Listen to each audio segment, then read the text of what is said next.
Fasten your seatbelts, for we have a very special episode for you. While Varun Dhawan starer Bhediya is out in cinemas across India, the highly anticipated cello show is available on Netflix.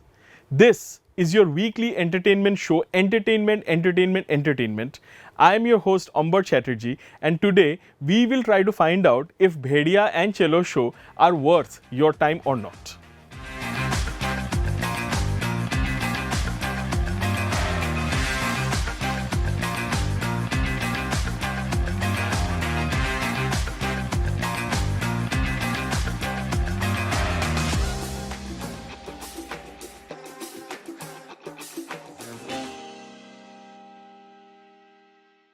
Let us first dive into Bhediya.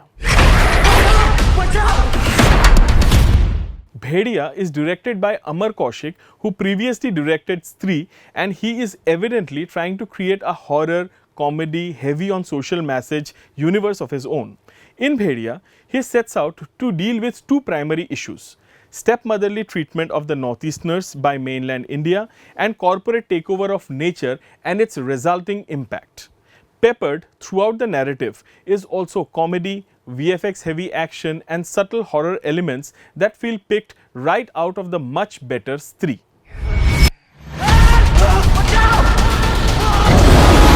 The basic premise of Bhediya is that Bhaskar, played by Varun Dhawan, ends up in Ziro to execute a subcontract for building a road that moves right through a dense forest. Bhaskar is attacked and bitten by a wolf and starts transforming into a beast himself every night. रामपुरी चाकू जैसे नाखून निकलते और Dracula जैसे दांत मेरी ना literally फटती है और फट के ना पीछे से पूंछ निकलती है. Bollywood has been lambasted for its poor VFX over the last few months in movies like Ram Setu and Adipurush. However, the visual effects in this film are terrific. The CGI animal in this film have to interact with real characters, express emotions, hold their own in prolonged action sequences against humans, and most importantly, leave an impact with their presence.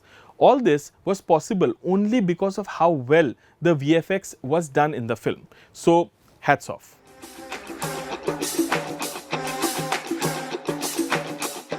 The comedy of Stree was one of its high points. In Bhediya, however, the comedy is a lot more forced and some sequences downright make you feel like regurgitating. The comedy only works in parts where Abhishek Banerjee takes it upon himself to catapult inane and unfunny lines with his charisma, comic timing and pitch-perfect dialogue delivery.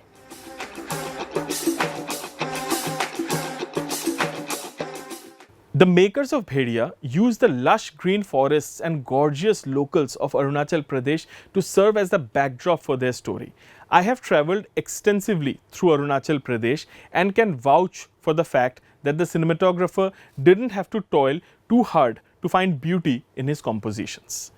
The background score of the film is consistently brilliant. Sadly, the same cannot be said about the songs that do nothing for the unnecessarily elongating the film. जंगल में कांड हो गया. I do not know what made Kriti Sanon do this film. I fail to understand why director chose to hide her behind those hideous clothes and an obnoxiously apparent wig when he could have very well depicted her as a pristine and delicate beauty serving animals and nature. She has so little to do in the film that her essay can be called a glorified cameo at best.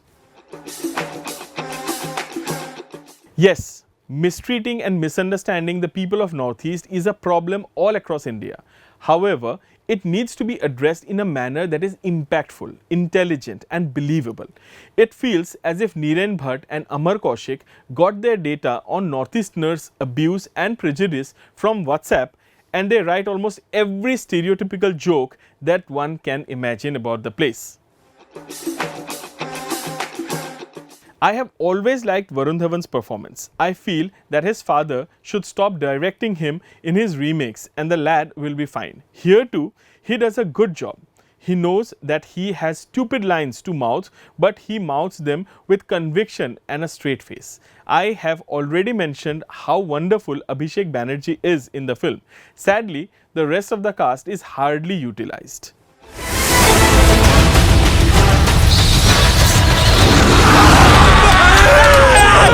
The majority of the issues plaguing Bhediya stem from poor writing.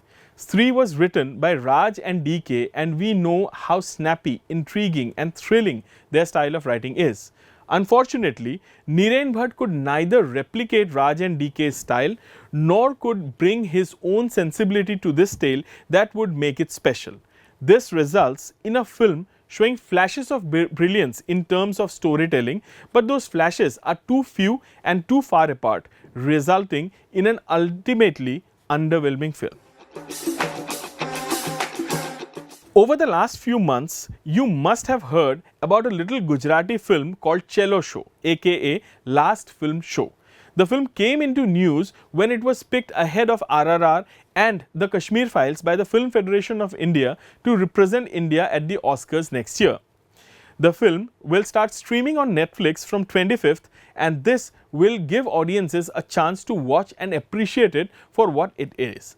I was, however, lucky enough to watch the film in theatres in Kolkata during a recent visit. Bapuji, ek baat puchu? ना Cello Show revolves around an inquisitive, dreamy, resourceful and courageous kid, Samay, played by Bhavin Rabari, living in an impoverished village of Gujarat, who discovers the magic of dreams and stories through cinema during a visit to the nearby theatres with his family.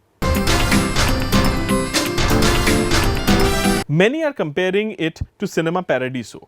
I haven't seen Cinema Paradiso and hence cannot comment on it, but as a standalone film that sets out to tell a story and envelop the audiences with drama and storytelling, Cello Show was a success for me.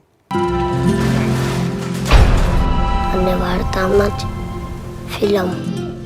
Cello Show reminded me of one of the most beautiful periods of my life, a time when I discovered my love for cinema and the magic of films holding my elder brother's hands. I was of the same age as Samay when my brother took me to the nearby Udeshna Cinema Hall in Guwahati city regularly, and we both enjoyed the latest offerings from Bollywood, Hollywood and on rare occasions the Assamese film industry. The performances in the film are consistently brilliant. It wouldn't be wrong to say that the film is primarily played out between Bhavin Rabari and Bhavesh Srimali, who plays the projectionist Fazal. Cello Show is beautifully shot. Almost every frame of the film is hypnotic in its beauty, but at the same time subtle and realistic in its presentation of its world. Some of the frames of the film are so beautiful that they are worthy of being printed and hung on walls as pieces of art. વાર્તા નહોતી ભવિષ્યના બધા માલિકો વાર્તાકારો છે. I still believe that RRR would have been a better bet for India in the best foreign language film category at the Oscars. Also, I loved RRR more than I loved this film. Having said that, Cello Show is still very different from RRR and definitely an astounding achievement in terms of cinema, storytelling, acting and sheer heart. Thank you very much for watching this review.